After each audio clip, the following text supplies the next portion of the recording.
പാർട്ടിയുടെ സംസ്ഥാന നേതൃയോഗമാണ് ഇന്നിപ്പോൾ കണ്ണൂരിൽ ചേർന്നത്. ജില്ലാ പ്രസിഡന്റുമാർ, ജില്ലയുടെ ചുമതല വഹിക്കുന്ന പ്രഭാരിമാർ, സംസ്ഥാന കോർ ഗ്രൂപ്പ് മെമ്പർമാർ എന്നിവരാണ് ഇന്നത്തെ യോഗത്തിൽ സംബന്ധിച്ചത്.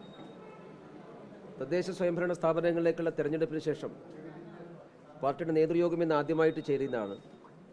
തെരഞ്ഞെടുപ്പിൻ്റെ ഫലത്തെ സംബന്ധിച്ചും തെരഞ്ഞെടുപ്പിൽ പാർട്ടി നടത്തിയിട്ടുള്ള തയ്യാറെടുപ്പുകളെ സംബന്ധിച്ചുമെല്ലാം വിശദമായി ഇന്നത്തെ യോഗത്തിൽ ചർച്ച ചെയ്തിട്ടുണ്ടായിരുന്നു.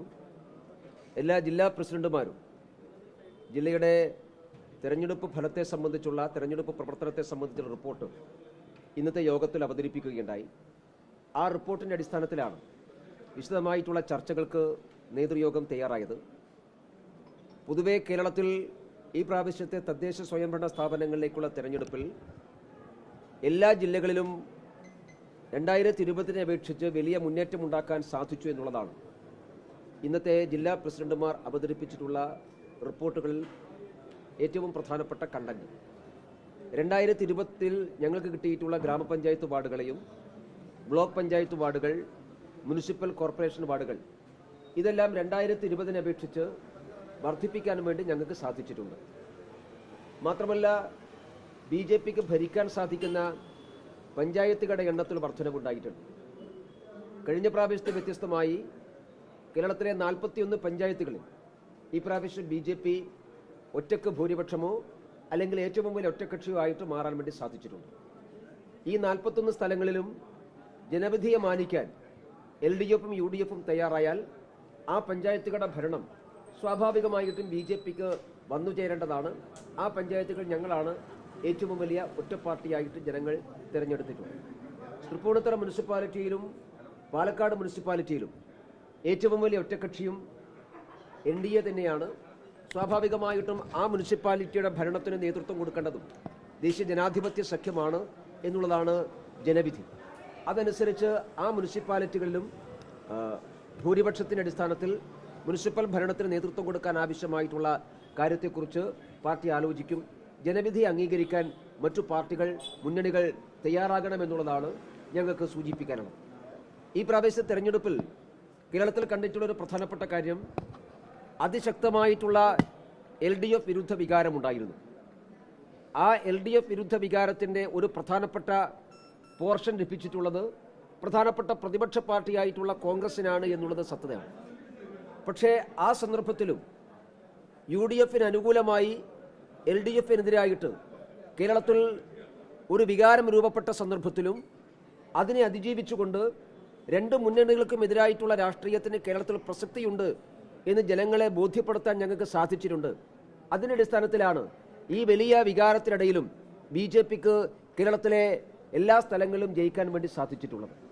ഞങ്ങൾക്ക് കാസർഗോഡ് മുതൽ തിരുവനന്തപുരം വരെ എല്ലാ ജില്ലയിലും ഒരേപോലെയുള്ള മുന്നേറ്റം ഉണ്ടാക്കാൻ വേണ്ടി സാധിച്ചിട്ടുണ്ട്. CPMൻ്റെയും കോൺഗ്രസിൻ്റെയും പരമ്പരാഗതമായിട്ടുള്ള ധാരാളം ശക്തി കേന്ദ്രങ്ങളിലേക്ക് പടർന്നു കയറാൻ ഈ പ്രാവശ്യം NDAക്ക് സാധിച്ചിട്ടുണ്ട്.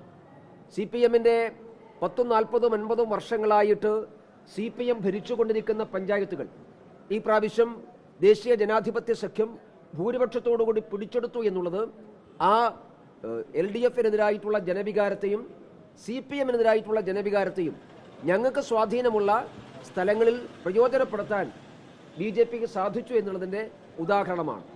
കേരളത്തിൽ CPMൻ്റെ തകർച്ചയുടെ, LDFൻ്റെ തകർച്ചയുടെ ഗുണഭോക്താവ് UDF മാത്രമല്ല, ഒരു തേർഡ് ഓൾട്ടർനേറ്റീവിന് കേരളത്തിൽ പ്രസക്തിയുണ്ട് എന്ന് ബോധ്യപ്പെടുത്താണ് ഈ പ്രാവശ്യത്തിലെ തെരഞ്ഞെടുപ്പ് ഫലമല്ല. മാത്രമല്ല ഈ സന്ദർഭത്തിലും LDFനെതിരായിട്ടുള്ള ജനവികാരം ഉണ്ടാകുന്നു. അത് പ്രയോജനപ്പെടുത്താൻ UDF പരിശ്രമിക്കുന്നു. ആ സന്ദർഭത്തിലും BJPയെ തോൽപ്പിക്കാൻ വേണ്ടി UDFും LDFും ഒരുമിച്ച് ചേർന്നിട്ടുള്ള ധാരാളം അനുഭവങ്ങളുണ്ട്. ഇന്നിപ്പോൾ ജില്ലാ പ്രസിഡന്റുമാർ അവതരിപ്പിച്ചുള്ള റിപ്പോർട്ടിൻ്റെ അടിസ്ഥാനത്തിൽ കേരളത്തിൽ 3000-ലേറെ വാർഡുകളിൽ, ഗ്രാമപഞ്ചായത്ത് വാർഡിലും മുനിസിപ്പൽ വാർഡിലും CPMും കോൺഗ്രസും പരസ്പരം സഹായിച്ചിട്ട് ഞങ്ങളെ തോൽപ്പിച്ചിട്ടുണ്ട്. ചില പഞ്ചായത്തുകളുടെ ഭരണം തന്നെ ഞങ്ങൾക്ക് നഷ്ടമായത് ഇവർ രണ്ടുപേരും ഒരുമിച്ചിട്ടാണ്. പന്തളം മുനിസിപ്പാലിറ്റി കഴിഞ്ഞ പ്രാവശ്യം ഞങ്ങൾ ഭരിച്ച മുനിസിപ്പാലിറ്റിയാണ്. ഈ പ്രാവശ്യം BJPയെ തോൽപ്പിക്കാൻ വേണ്ടി ബോധപൂർവം ആ മുനിസിപ്പാലിറ്റിയിൽ കോൺഗ്രസും CPM ഒരുമിച്ചതിൻ്റെ ഉദാഹരണമുണ്ട്. നമ്മുടെ മുമ്പിൽ തെളിവുകളായിട്ട് കണക്കുകളുണ്ട്. CPM-നും കോൺഗ്രസിനും പരസ്പരം വോട്ട് കൈമാറിയതിൻ്റെ തെളിവുകൾ പന്തളം മുനിസിപ്പാലിറ്റിയിലുണ്ട്. കാസർഗോഡ് ജില്ലയിലെ ഞങ്ങൾ ഭരിച്ചുകൊണ്ടിരുന്ന, ഞങ്ങൾക്ക് ഭരിക്കാൻ സാധ്യതയുള്ള 2 പഞ്ചായത്തിൽ LDF സ്ഥാനാർത്ഥിയെപ്പോലും നിർത്തിയിട്ടില്ല. ഒരു വാർഡിലും LDF സ്ഥാനാർത്ഥി നിർത്തിയിട്ടില്ല. ഒരു പഞ്ചായത്തിൽ UDF സ്ഥാനാർത്ഥി നിർത്തിയിട്ടില്ല. 2 പഞ്ചായത്തിൽ ഞങ്ങളും UDF നേരിട്ട് മത്സരമാണ്. ഒരു പഞ്ചായത്തിൽ ഞങ്ങളും LDF നേരിട്ട് മത്സരത്തിലാണ്. ഇങ്ങനെ സ്ഥാനാർത്ഥികളെ പോലെ നിർത്താതെ സ്ഥാനാർത്ഥികളെ നിർത്തിയിട്ട് വോട്ട് മറിച്ചും BJPയെ തോൽപ്പിക്കാനുള്ള പരിശ്രമമുണ്ടായി. അതിന്റെ അടിസ്ഥാനത്തിലാണ് ഇന്ന് ലഭ്യമായിട്ടുള്ള കണക്കനുസരിച്ച് 3000-ലേറെ വാർഡുകളിൽ BJPയെ തോൽപ്പിക്കാൻ വേണ്ടി CPM-ഉം കോൺഗ്രസും പരസ്പരം വോട്ട് മറിച്ചു എന്നുള്ളതിന്റെ തെളിവുകൾ, അതിന്റെ വിശദാംശങ്ങൾ ഇന്ന് ജില്ലകളിൽ നിന്ന് വന്നിട്ടുള്ള റിപ്പോർട്ടിൽ സൂചിപ്പിച്ചിട്ടുള്ളത്. അതിനെയും അതിജീവിച്ചുകൊണ്ടാണ് ഈ ഭാവിയിൽ കേരളത്തിൽ രൂപപ്പെടാൻ വേണ്ടി പോകുന്ന ഇന്ത്യ സഖ്യത്തിന്റെ ഈ പരസ്പര ധാരണയും അതിജീവിച്ചുകൊണ്ടാണ് ഈ മുന്നേറ്റം കേരളത്തിൽ BJP സംഘടിപ്പിച്ചിട്ടുള്ളത്. തീർച്ചയായിട്ടും വരുന്ന നിയമസഭാ തെരഞ്ഞെടുപ്പുകളിൽ ഈ വിജയത്തെ മുൻനിർത്തിക്കൊണ്ട് പ്രവർത്തനം നടത്താനുള്ള തീരുമാനമാണ് ഇന്നത്തെ യോഗത്തിൽ പ്രധാനമായിട്ടും എടുത്തിട്ടുള്ളത്.